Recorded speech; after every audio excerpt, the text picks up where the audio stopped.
sœurs, bonsoir pour ceux qui viennent de nous prendre en chemin et rebonsoir pour ceux qui étaient là tout à l'heure.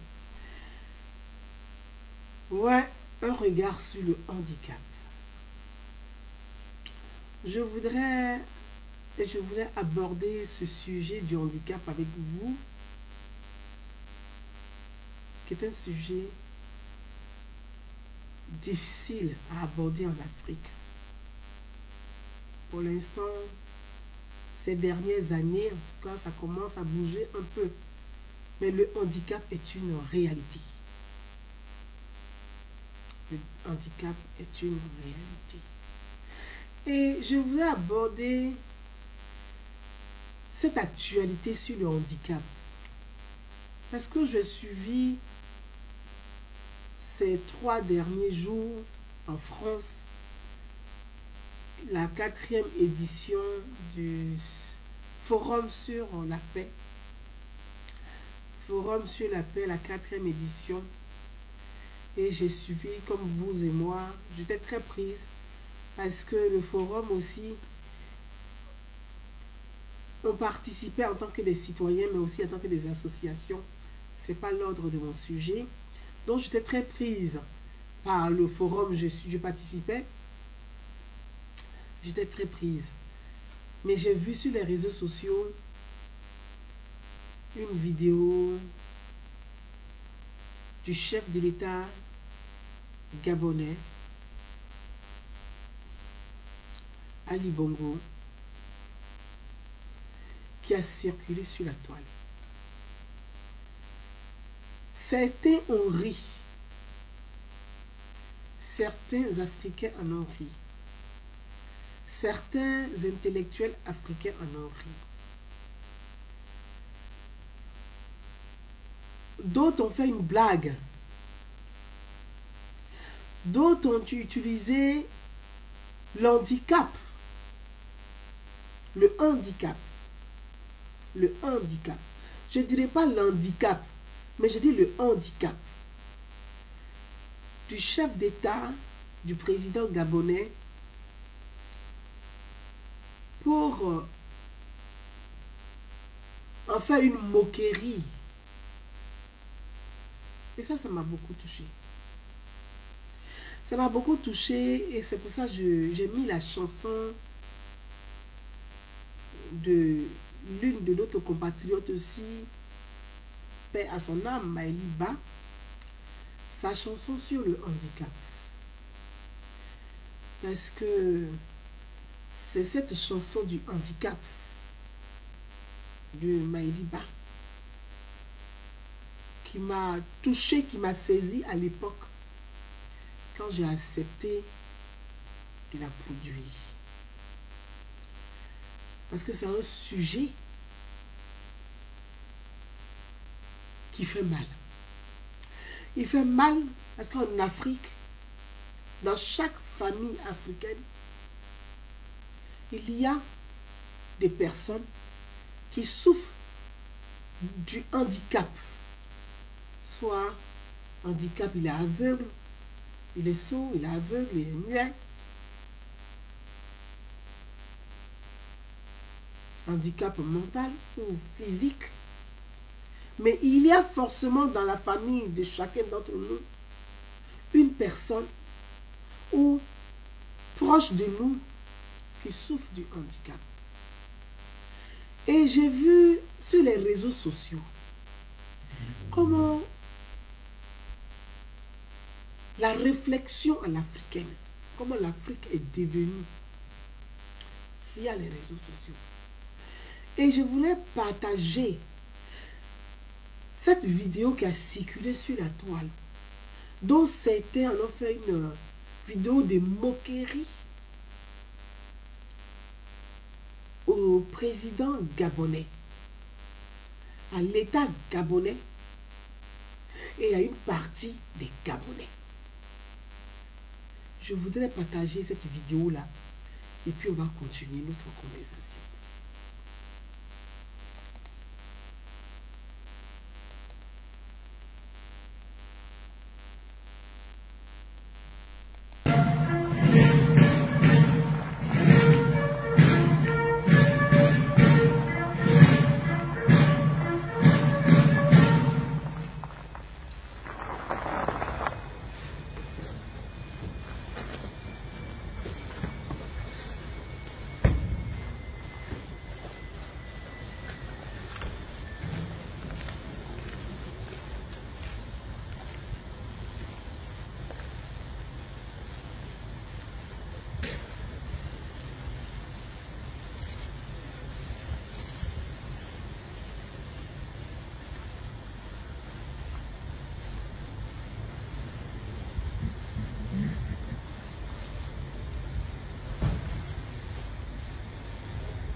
c'est bon, hein? Ouais, c'est parti.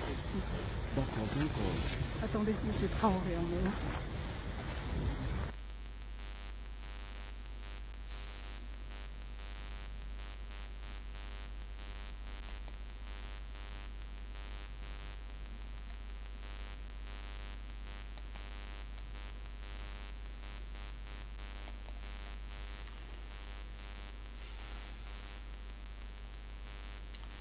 Mes frères et sœurs, vous qui me suivez, voilà la vidéo qui a circulé sur les réseaux sociaux. Je voudrais dire un grand merci, saluer l'élégance. Je voudrais saluer l'élégance du président français, le président Emmanuel Macron. Saluer l'élégance du président français, le président Emmanuel Macron.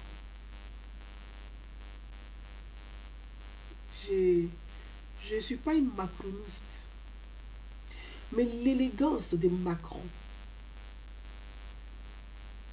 cette élégance avec laquelle il a accueilli son homologue, tous les chefs d'État d'ailleurs, il les a accueillis avec élégance. Il a accueilli tous les chefs d'État avec élégance. Mais cette élégance particulière avec laquelle il a accueilli son homologue, le président de la République démocratique du Gabon, m'a personnellement ému, m'a touché personnellement. Humainement, ça m'a touché. Spirituellement, ça m'a apporté. Et c'est sur ça que je voulais baser mon direct live. Sur le côté spirituel et le côté humain. Le handicap. Une personne qui souffre du handicap est une personne diminuée, est une personne fragilisée. Oui, elle est diminuée. Elle n'est pas diminuée dans le sens que toi et moi, on serait plus intelligents que la personne qui souffre du handicap. Non. La personne qui souffre du handicap, elle n'est pas diminuée dans le sens que toi tu l'entends. Elle n'est pas diminuée dans le sens où toi tu l'entends. Parce que toi et moi, nous ne sommes pas plus intelligents que la personne qui souffre du handicap. La seule différence, c'est que toi, tu es valide. Tu marches avec tes deux pieds, sans difficulté. Et que lui, il a une canne. C'est sur ça que je veux parler à mes compatriotes et à ma communauté, la communauté africaine. Quelle est la place de l'handicap, du handicap dans notre société? Nos sociétés, en Afrique, dans beaucoup de pays africains, les personnes qui souffrent du handicap souffrent. Elles sont soit humiliées, elles sont soit traitées de sorcières, parce qu'on les accuse de sorcellerie. Je ne sais pas c'est quoi la sorcellerie, mais on accuse de sorcellerie la personne qui souffre déjà du handicap là. On dit c'est la personne est sorcière. Avant, on ne connaissait pas. Il y avait des enfants trisomiques, des enfants, ça aussi c'est le handicap, des enfants autistes. Ceux-là, on a trouvé le nom pour eux, on dit c'est les enfants serpents. C'est ce qu'on dit en Afrique. Et d'autres même les battent. Quand l'enfant commence à faire les crises d'autisme, qu'il s'étire, il se plie, parce que les cris, c'est insupportable. Il hurle, il crie. On dit c'est le serpent là qui est en train de faire ça. Parce qu'on n'arrive pas à expliquer le handicap. On n'arrive pas à expliquer le handicap. Donc, il y a des enfants qui sont battus dans les sociétés africaines parce qu'on considère que ce sont des sorciers. Au Gabon, on n'en parle même pas. Gabon, pardon. Au Congo, on n'en parle pas. Au Congo, il y a des enfants qu'on frappe jusqu'à mort parce qu'on dit qu'ils sont sorciers. Il y a des enfants trisomiques. C'est quoi la trisomique? Aujourd'hui, les sociétés évoluent. Les mentalités doivent bouger aussi. Et nous devons faire de la sensibilisation pour qu'en Afrique, les mentalités évoluent avec les sociétés.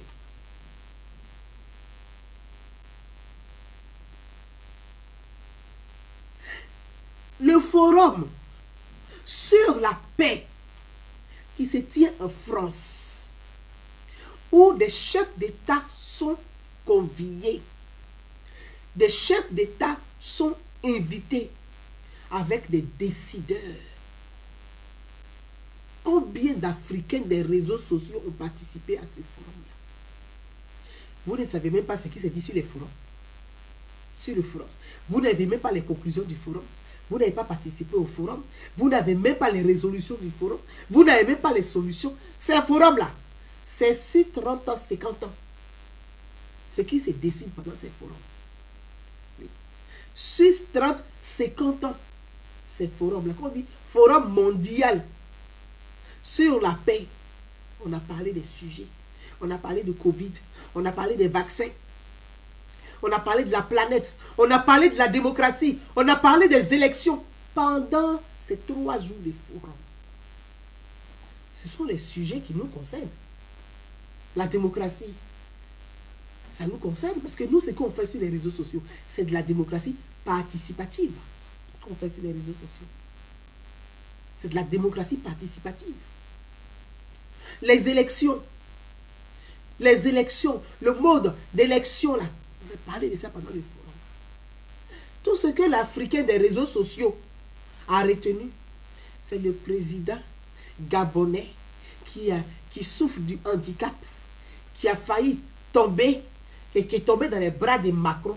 Voilà ce que les Africains de Facebook ont retenu sur les 3 jours. C'est que du 11 au 13, là, voilà tout ce qu'ils ont reçu, retenu comme information. Et c'est ce qu'ils relaient. C'est en fait 3 jours où des décideurs, comme on vous dit, décideurs, ceux qui décident pour le monde. Quand ils disent aujourd'hui, là, tout le monde arrête de travailler parce qu'on doit nous enfermer, là. Toi, tu peux faire quoi? Nous tous, on arrête de travailler. On est enfermés. Oui. Quand ils ont dit Covid, confinement, toi, tu peux faire quelque chose. Tout le monde est confiné. Oui, c'est les décideurs. C'est eux qui sont à Paris, qui étaient à Paris pendant 3 jours. Les décideurs. Pendant 3 jours. Ils étaient à Paris. Ils disent, nous tous, on va faire vaccin. Vous pouvez refuser. Ils ont décidé. Ils étaient à Paris. Et vous, ce que vous avez retenu là, c'est le président gabonais. Il est fatigué, il est handicapé. Oh, la honte de l'Afrique. Il fait la honte de l'Afrique. Toi-même qui prends le handicap et qui en rit, toi, tu ne fais pas la honte de l'Afrique. Par hasard. Toi qui ris du handicap là, dans ta famille, il n'y a pas quelqu'un qui souffre de handicap. Toi, tu ne fais pas la honte même de ta propre famille là, pour commencer, puis pour arriver même sur le pays. Tu ne fais pas la honte de l'Afrique, du continent. Nous tous là, nous sommes tous handicapés. Chacun souffre du handicap. Même toi-même qui ris là, c'est parce que tu es handicapé que tu ris de l'handicap de l'autre. Sinon, si tu n'étais pas handicapé là, tu peux rire de l'handicap de quelqu'un. Entre nous. Toi qui ris, tu ris, tu en rigoles. C'est parce que toi aussi tu es handicapé. Parce que quelqu'un qui est censé, qui comprend, qui sait ce que c'est que le handicap, ne peut pas rire du handicap de quelqu'un d'autre. C'est parce que lui-même il est handicapé qu'il rit du handicap. Donc nous tous là, nous sommes handicapés.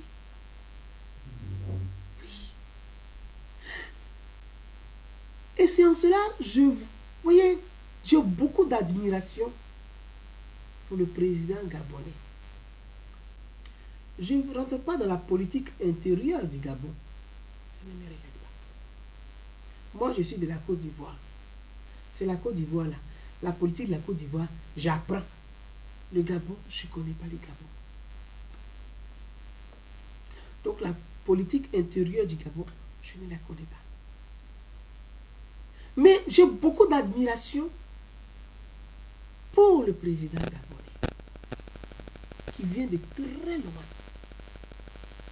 qui est un homme courageux, qui est un homme audacieux. Il vient de très loin.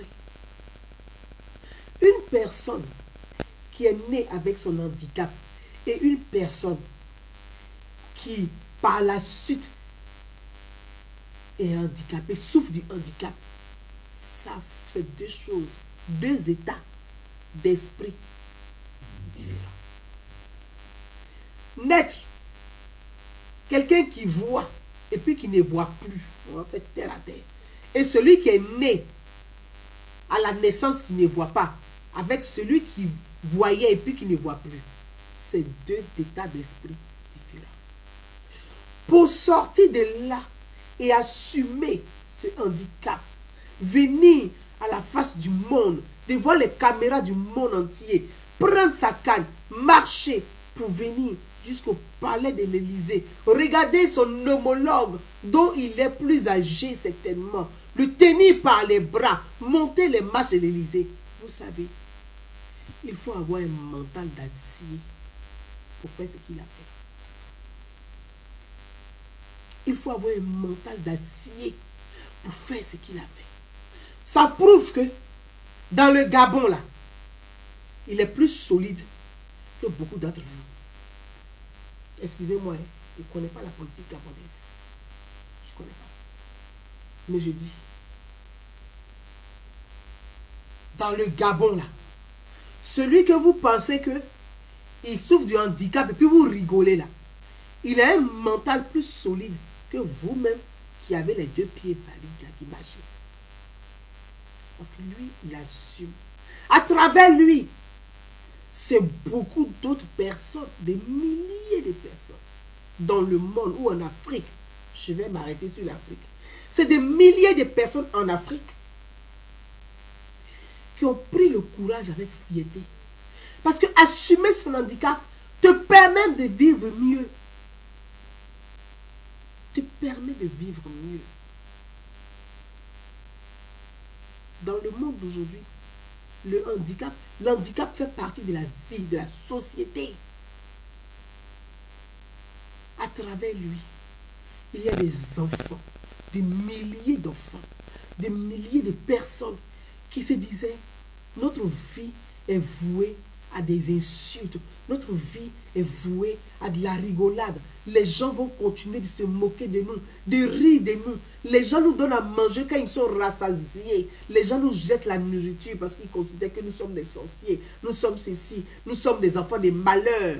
À travers lui, c'est beaucoup de personnes qui souffraient du handicap qui vont marcher désormais la tête haute. Et c'est ça qui est important dans le message. Et je pense que cette force qu'il a eue va aider beaucoup d'autres personnes. À travers lui, je ne le connais pas, mais je pense qu'il fait un travail formidable pour toutes les personnes qui souffrent du handicap. Il fait un travail formidable. Avant le diabète, faire une opération, souffrir du AVC. Qui est à l'abri du AVC? Qui est à l'abri du AVC? Qui est à l'abri? Qui est à l'abri du AVC? Qui est à l'abri du AVC? Vous rigolez comme ça. Vous relayez cette vidéo, pourtant il a porté un message fort. Il a porté un message fort. Le Gabon est un pays, ils sont quoi? Ils sont même pas 3 millions d'habitants, hein, si je ne me plante pas. Hein, je crois bien, hein, je pense que... Ils sont même pas 3 millions d'habitants au Gabon. Ils sont pas 3 millions d'habitants. Avec une superficie de plus de 200 000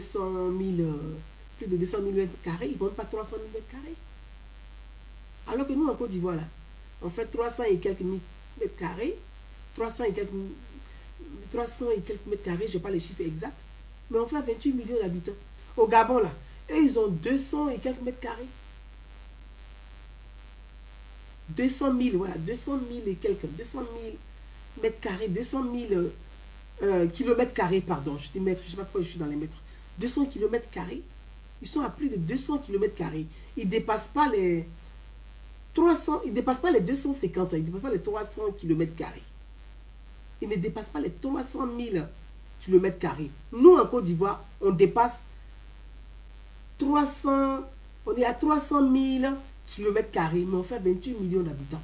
Eux, ils sont à 200 et quelques, entre 200 et 260 000 kilomètres carrés. Ils ne font pas 3 millions d'habitants.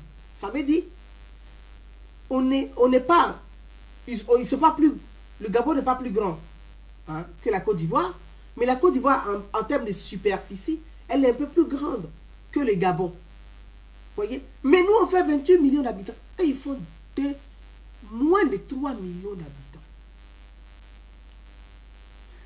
Voyez, on transforme tout en politique. On transforme tout en politique et on ne voit pas l'intérêt même du pays.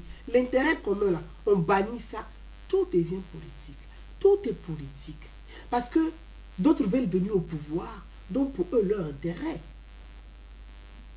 leur priorité, hein, comme ils veulent venir au pouvoir, leur seule priorité, oh, c'est qu'il n'est pas bon, il doit partir, il est handicapé, il faut qu'il quitte, c'est pas normal, il doit partir, il fait la honte de l'Afrique, il fait la honte de l'Afrique, il fait la honte de l'Afrique. En termes de population, le Gabon fait 2 292 569 000. 2 292 000 là-bas, le Gabon, en termes de population.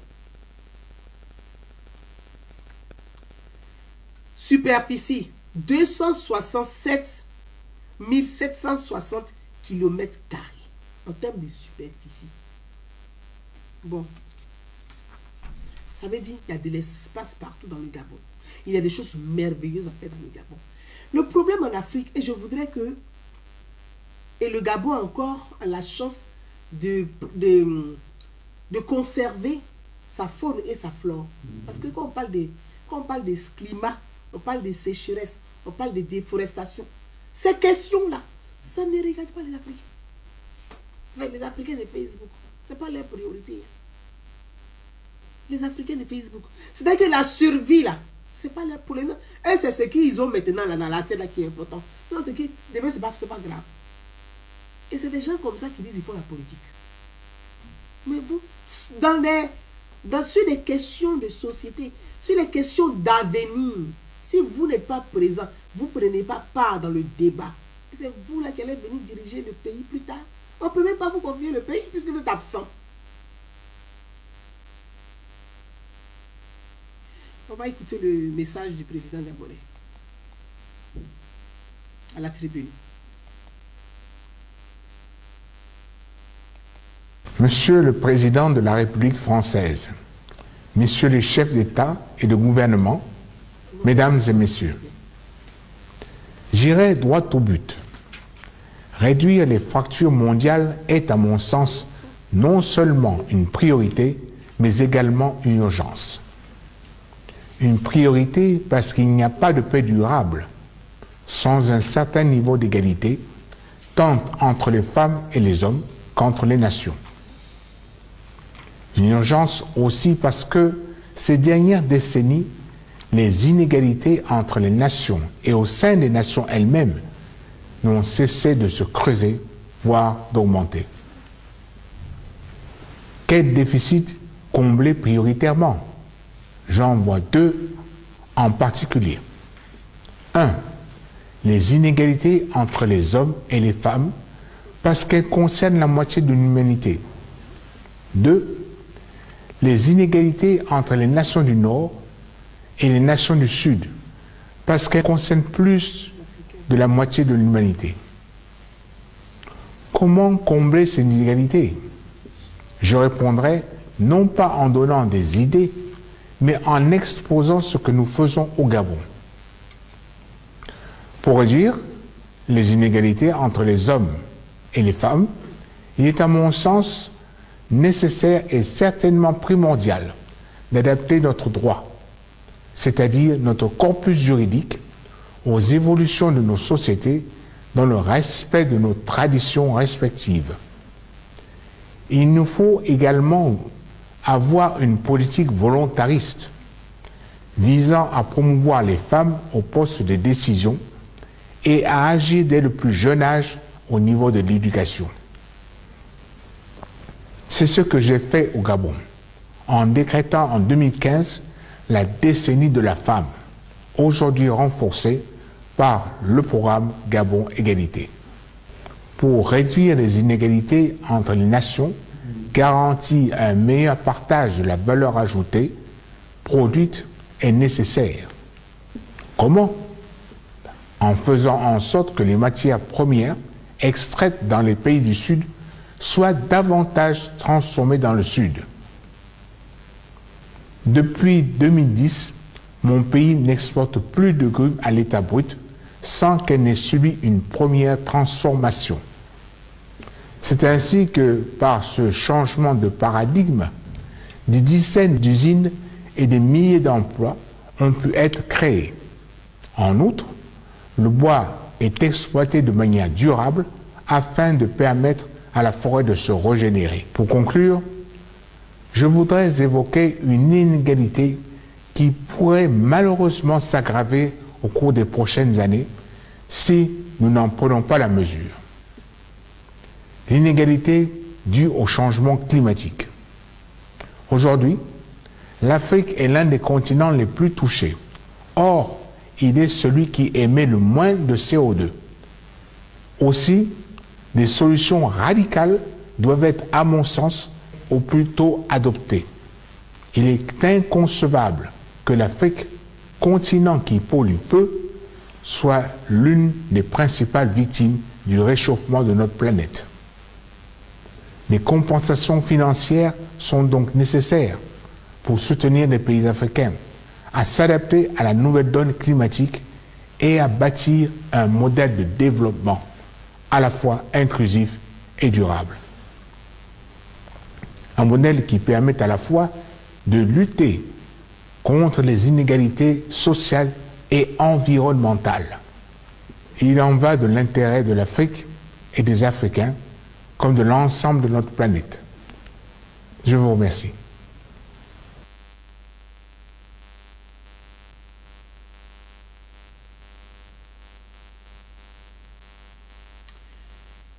Voilà.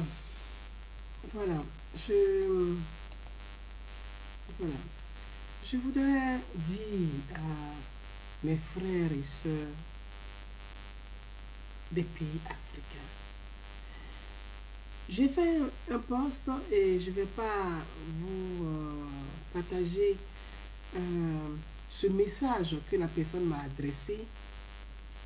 Et j'ai été touchée et dit à cette personne, si elle est là, j'ai écouté son message, j'ai répondu par la suite. Une personne qui souffre de handicap, qui m'a laissé un message presque avec une émotion forte. Parce que à travers ce que vous avez fait sur les réseaux sociaux, vous avez ricané. Vous avez ricané. Il y a beaucoup de personnes qui souffrent du handicap. Tu as été blessé. C'est qu'ils ont revu, ils ont revu en image ce qu'ils ont vécu quand ils étaient petits. Quand les gens sont handicapés, nous on était plus jeunes. On ne comprenait pas. Parce que on ne nous a pas expliqué ce que c'était. Quand tu vois tes camarades, des jeunes dans le quartier, polio, On est là, le pied cassé. Alors que c'est une souffrance. C'est une souffrance. Un enfant qui a envie de jouer avec les autres. Un enfant, mais ça joue. Ça se défoule, ça court. Ça danse. Et ça rit avec les autres. Ça se bagarre. Et l'enfant là, il est assis. Il ne peut pas marcher. Et il voit les autres courir. Il voit les autres danser. Il voit les autres jouer au foot. Il voit les autres se bagarrer. Le rêve d'un enfant. Et lui ne peut pas. Il est assis au sol, parfois à terre. Quand il pleut, il n'y a personne pour aller le chercher. Il se débrouille pour quitter sous la pluie. Il y a des choses sur lesquelles on ne rigole pas. On ne joue pas, on ne rigole pas avec le handicap. On ne rigole pas avec. Il y a des réelles souffrances. Et il y a des personnes qui vont suivre sur la toile. Il y a des personnes qui vont suivre sur la toile qui étaient blessées. Et ce message de ces personnes m'a beaucoup ému. Mais dit, parlez souvent du handicap parce qu'on souffre. Nous sommes marginalisés. On rigole de nous, on se moque de nous. Et la personne a laissé un message pour dire, si on faut être boigné, les personnes qui souffraient du handicap avaient la gratuité des transports. C'est le message que la personne m'a laissé. Donc la personne qui me dit, si on faut être boigné, nous on avait la gratuité des transports. Ça veut dire c'est une personne adulte qui m'a laissé ce message-là. Mesdames, parlez souvent du handicap. Parce que nous souffrons. Mes frères et sœurs. Ce n'est pas en souhaitant la mort de Ali Bongo que vous serez le meilleur président d'Afrique. Ce n'est pas en souhaitant la mort d'un président que vous serez meilleur président que lui. Non. C'est l'erreur que nous commettons depuis des lustres. C'est pour ça que la mentalité est figée, est bloquée, est concentrée, est vieille. Elle n'évolue pas, la mentalité. Je vous ai dit le Gabon tout à l'heure. Une superficie de 267 667 km², avec une population de 2 292 569 pour la population actuelle. Les hommes sont à 1 150 000. Ils font 50,2% de la population. Les hommes. Les femmes sont à 1 142 000. Ça veut dire les hommes et les femmes. C'est presque même proportion. C'est proportionnel. Dans le discours du président gabonais, il parle de l'équité et de l'égalité. La place de la femme dans ce discours. Donc, la place de la femme, le rôle que la femme doit occuper. Il souhaite que les femmes occupent des places. Je pense même que, je ne peux pas préciser, mais il me semblerait que Premier ministre gabonaise doit être une femme, si je ne sais pas. Donc, il y a des sujets. Vous avez une population avec une superficie. Vous flottez dans le pays, là. Vous n'êtes pas beaucoup. Ça veut dire que Gabon, là. Vous avez la faune et la flore, une richesse dense. Vous attendez d'être président pour transformer le Gabon. Est-ce que vous pensez que c'est forcément être président qui transforme le Gabon? Quand quelqu'un est élu président, là, il cherche les investisseurs. Donc vous, si vous voulez vraiment devenir des présidents plus tard pour faire mieux que Bongo, commencez à être des investisseurs, des actionnaires, des acteurs économiques dans votre pays. Tous ces Africains-là dans la diaspora, vous voulez partir pour devenir juste des ministres. C'est-à-dire que quand vous quittez ici, c'est comme votre colis et vous, on vient, on vous débat ministre, on vous débat président, on vous débat. Mais non, soyez des acteurs économiques dans votre pays. Parce que 2 millions d'habitants sur une superficie de plus de 200 000 kilomètres. Mais vous flottez dans le pays là. Vous avez la chance. Vous n'êtes pas beaucoup. Parce que le taux d'immigration ne fait même pas 5% chez vous. Donc vous n'êtes même pas beaucoup. Nous là, on est à 322 km². 22 millions. Nous, on est coincés. On est beaucoup, on est tard. Mais c'est la politique des autres pays là qui est votre priorité. Vous êtes sur les réseaux sociaux, sensibilisez votre communauté. Que de vous moquer de votre président là. Sensibilisez votre communauté à être utile, à s'occuper de votre pays. Il y a des choses à faire au Gabon. Le Gabon est un très beau pays. C'est un pays riche. Il y a la faune et la flore est encore conservée. Vous avez de la chance. Tu regardes les fleuves. Mais le Gabon est magnifique. Moi, je n'ai jamais été au Gabon. Mais quand je regarde sur les images, je vais regarder les documentaires. Je dis, mais il y a quelqu'un qui fait, un monsieur qui fait les documentaires, les Canal Plus quelque chose, qui fait les documentaires, qui montre les recettes de village. Mais c'est magnifique, le Gabon.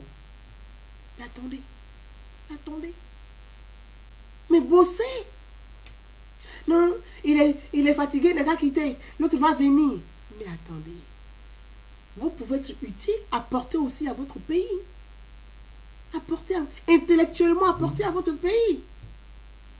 Intellectuellement, apporter aussi à votre pays. Économiquement, apporter à votre pays. Soyez des entrepreneurs, soyez des créateurs d'emplois. Il y a tellement de choses à faire. Le président gabonais a dit, vous transformez aujourd'hui 50% de votre matière première avant d'exporter. Il y a des femmes au Gabon, il y a des femmes qui font du vin. Et ce vin est vendu très cher. Il est vendu même en Europe. Le vin gabonais. Est-ce que vous savez qu'il y a du vin au Gabon? Le vin qui est fait sur les collines. C'est comme à l'ouest de la Côte d'Ivoire, là, les montagnes, là. C'est là-bas, ils sont les mettre les vignes. Mais le vin est très bon. Les femmes, donc, comme les femmes sont à 49, je sais pas, 49% de la population, les femmes sont en train d'entreprendre. Mais bosser, quoi. Donc, quand on a les chefs d'État africains, et je vais terminer là, qui quittent déjà les pays africains et qui arrivent déjà à l'international, qui viennent participer à des sommets, moi, je souhaiterais que nous, les Africains, là, on soit suffisamment civilisés. Parce qu'on vit déjà dans les pays civilisés. On vit dans les pays démocratiques. Donc, ayons des comportements de démocrates, des gens civilisés, puisqu'on dit que ce sont les pays plus développés. Donc, normalement, dans le raisonnement, dans l'approche, dans le débat, dans le dialogue, on devait avoir un plus. On devait avoir bonus. Mais non, on a des moins. Je ne comprends pas. Je ne comprends pas. Nous, on est venu dans les pays civilisés, donc les pays plus. On est venu dans des démocraties fortes, donc plus. Normalement, là, on devait avoir un comportement plus. Donc, plus développé, plus civilisé, plus démocrate. Mais non, quand on observe là, on a des moins. Mais il y a un problème. Ça fait que quand nos chefs d'État arrivent, on ne peut même pas participer à ces forums, à ces discussions, avoir des débats, avoir des échanges avec eux. On est absent complètement de ce qui nous concerne. Moi, ça me peine. Nous sommes absents du débat. Ce n'est pas normal, ce n'est pas logique. Nous sommes absents. Sur le forum auquel j'ai participé, il y a eu la thématique sur les femmes victimes de guerre. Donc, parfois, certains criminels sont en exil. Certains criminels sont en exil. Et ces criminels-là, ils attendent parce que la seule façon de pouvoir éviter à la justice internationale, c'est de venir au pouvoir. Parce que c'est la seule façon de les mettre à l'abri. C'est-à-dire qu'ils sont dans les rapports des organisations internationales, ils sont cités et de suite, mais ils se cachent, ils attendent de venir au pouvoir par des coups d'État ou par la force, en fait de se mettre à l'abri. Mais ces sujets-là, on ne les voit pas assez. C'est beaucoup les Congolais qui sont beaucoup, dans ces salles des thématiques, on prend 20 par personne. Il y a beaucoup de Congolais sur ces questions-là. Il y a les Congolais qui sont là, mais ça bouge du côté du Congo. Ça bouge beaucoup du côté des femmes congolaises, les métis, ils bougent dessus avec le médecin qui répare les femmes. Donc, ils bougent sur ces questions-là. Mais si nous, on n'est pas présents, même ceux qui font de la politique, mais faites une politique civilisée. Si vous voulez même faire de la politique, même en fait de la récupération politique, mais c'est sur ces plateformes, c'est le moment de venir parler, dialoguer pour demander que les institutions soient plus fortes, qu'on puisse renforcer parfois les chefs d'État africains. Et c'est ce que j'ai dit dans la deuxième, dans l'autre thématique avec la relation après Covid, la relation de confiance avec les populations. Mais la relation de confiance avec les populations, c'est pareil encore. La politique politicienne. La politique politicienne. Donc, vous avez bon, des militants politiques qui, pour eux, c'est toujours la faute des dirigeants. Tout est la faute des gouvernants. Si la relation de confiance ne marche pas entre les dirigeants et les populations, pour eux, c'est la faute des dirigeants. Mais à un moment donné, chacun peut se poser la question. Vous avez aussi votre part de responsabilité. Si on prend le cas de la COVID-19, pendant que les dirigeants africains, le monde entier est face à une pandémie, mais les petits politiciens font de la petite politique de bas quartier et d'arrière-cour. Au moment où les dirigeants font où l'État fait des spots publicitaires pour sensibiliser les populations, mais les réseaux sociaux étant une force, qu'on le veuille ou pas, les réseaux sociaux sont une force incontournable. Aujourd'hui, dans le fonctionnement du monde, les réseaux sociaux sont une force incontournable. Et le forum sur la paix à Paris l'a démontré. Puisque c'était des vidéoconférences avec des différentes salles où on s'est... Mais c'est là que tu dis, mais waouh, c'est une force. Bon, quand vous avez des politiciens qui politisent la crise de la COVID-19, qui vont jusqu'à dire à certaines personnes, à des populations plus fragiles, qui sont loin de l'information, ah, mais c'est pas vrai que la COVID a été importée pour venir tuer les Africains. Bon. Si vous dites que la COVID a été importée pour venir tuer les Africains, donc les Africains doivent être les premières personnes à respecter les mesures barrières. Donc dans ce cas, faisons de la sensibilisation pour que les mesures barrières soient respectées, le port du masque obligatoire, c'est laver les mains, respecter la distanciation sociale. Maintenant, c'est vous les mêmes, vous dites qu'ils ont envoyé le virus pour tuer les Africains, c'est vous les mêmes encore qui relayent sur les réseaux sociaux, qui faites des vidéos de propagande pour dire encore, ne portez pas le masque est dangereux, c'est pour vous empoisonner. Mais on est des fous, c'est des fous. Les Africains sont devenus fous sur les réseaux sociaux. Mais on est des fous de la toile. Des gens ambigus qui disent une chose de contraire à la fois, c'est que dans la même seconde, ils changent. Tu comprends pas? Tu te dis, mais c'est pas possible. Si on te dit que c'est pour vous tuer, donc protégez-vous. Donc au contraire, on devrait plus sensibiliser pour qu'ils se protègent. Mais en même temps que vous dites, c'est pour vous tuer, le virus va vous tuer, vous dites, ne vous protégez pas, que les masques, c'est pour vous tuer. Ne respectez pas les mesures barrières, vous partez casser les centres de tests du Covid, vous ne respectez rien, vous vous retrouvez dans les maquis, dans les gangas, dans les restaurants. Mais à un moment donné, mais on a des fous. C'est des fous. C'est des cinglés, c'est des fous de la toile. Donc vraiment, et moi mon intervention à ce niveau-là était là. Et j'ai appelé les intellectuels africains concernant la relation et la crise du Covid à être des alliés des dirigeants, des alliés du pouvoir, d'être des acteurs de dialogue. Ce n'est pas le dialogue que nous pouvons réussir la paix. La paix, c'est pas avec la guerre. Pourquoi on parle de paix? C'est parce qu'il y a la guerre. Donc, ce n'est pas par la guerre qu'on réussit la paix. Et c'est par le dialogue qu'on réussit la paix. Et moi, j'appelle surtout les intellectuels africains, les universitaires. Ceux, en tout cas, quand je dis intellectuels, je parle de ceux qui ont la sagesse. Parce que ce n'est pas le fait d'avoir un diplôme qui fait de toi forcément l'homme le plus intelligent. Il y a des gens qui sont diplômés qui sont bêtes. Excusez-moi du terme. Donc, pour moi, aujourd'hui, la sagesse, elle est plus que jamais importante dans nos sociétés d'aujourd'hui. Parce que les sociétés sont fragiles, il y a beaucoup de violence, la violence sur les réseaux sociaux et la toile, et ainsi de suite. Mais je vous annonce aussi, pour nous qui sommes sur les réseaux sociaux, hein, les réseaux sociaux ont fait partie aussi de ce forum-là. D'ici 2022, là, il y a beaucoup de choses qui vont changer. Les réseaux sociaux font partie de ce forum-là. Et donc, je vais m'arrêter dessus et dire à mes frères du côté du Gabon, moi, avant de suivre l'intervention du président gabonais, je suis un peu les actions, surtout du côté humanitaire, parce que moi, c'est l'humanitaire qui est plus... Je me sens plus à l'aise dans l'humanitaire. Parce que je ne connais pas le Gabon, je ne connais pas le Cameroun. C'est sur ces volets-là que je suis plus à l'aise. Donc, je suis beaucoup ce qui s'est fait. Je vois surtout le handicap au Gabon est plus vraiment la politique pour accompagner les personnes qui souffrent de handicap. On en parle de plus en plus. Je suis ça de plus en plus sur le Gabon, surtout sur les enfants. La première dame gabonaise, elle accompagne les enfants dans ce domaine-là. Et moi, j'encourage beaucoup vraiment nos dirigeants et les épouses de nos dirigeants à faire plus d'humanitaire. J'ai toujours dit l'exemple et le modèle vraiment pour nous à suivre aujourd'hui sur le continent.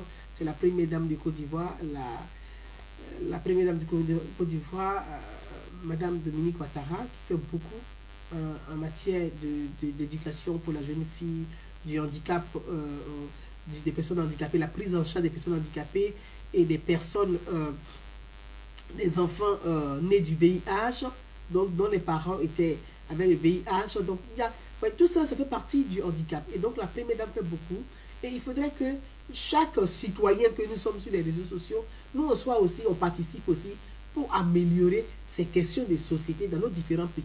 C'est ça aussi qui va faire que l'Afrique sera beaucoup plus forte. C'est que chacun se saisisse quand même de ces questions-là dans son pays. Parce qu'il ne faut pas laisser ton pays et dire que non, moi je vais sauver la Côte d'Ivoire. Mais il y a des choses à faire au Gabon.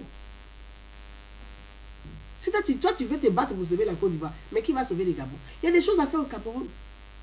Concentre-toi sur le Cameroun. Apporte un plus. Apporte ton accompagnement, ton aide, ce que tu peux faire. Même des actions de solidarité, des actions humanitaires. Il faut une chaîne de solidarité. Et c'est comme ça qu'on va réussir l'Afrique. Que moi, en Côte d'Ivoire, moi, je mène des actions. Bientôt, l'arbre Noël pour tous, l'arbre de Noël pour tous. C'est la 3e édition de Noël pour tous. Et c'est via ces questions du handicap, des enfants défavorisés. C'est sur ces questions-là que je me suis dit, il faut que chaque année, et que l'association Idée de Paix puisse offrir des cadeaux à des enfants qui sont en situation de grande précarité, qui sont en situation de handicap. Il faut donner du sourire à ces enfants-là. Donc, je pense que si chacun sur les réseaux sociaux, dans nos différents pays, si chacun faisait quelque chose, je vous assure qu'il n'y aurait même plus de guerre sur le continent. Mais en même temps, on va appeler aussi nos États à nous écouter aussi, c'est bien, à nous accompagner aussi. Par moment, nous avons besoin vraiment d'aide. Que nos États soient là pour nous épauler, pour nous aider. Parce qu'ici en France, en Europe, les États aident les associations. L'Europe aide les associations. Même l'Europe même aide des associations qui sont domiciliées en Afrique. Donc nous aussi, aidez-nous. Aidez-nous. Je pense que tout le monde a la bonne volonté. Les gens peuvent bouger, les gens peuvent apporter, les gens peuvent participer. Il faut leur faciliter aussi le chemin. Merci à tout le monde. Voilà ce que je voulais partager avec vous et je vous dis à très très bientôt sur un autre sujet. Nous sommes à 55 minutes de direct live. Je vous embrasse. C'est dimanche, les 19h45. Demain, ce lundi. Bonne semaine à tous. À très bientôt. Bye bye.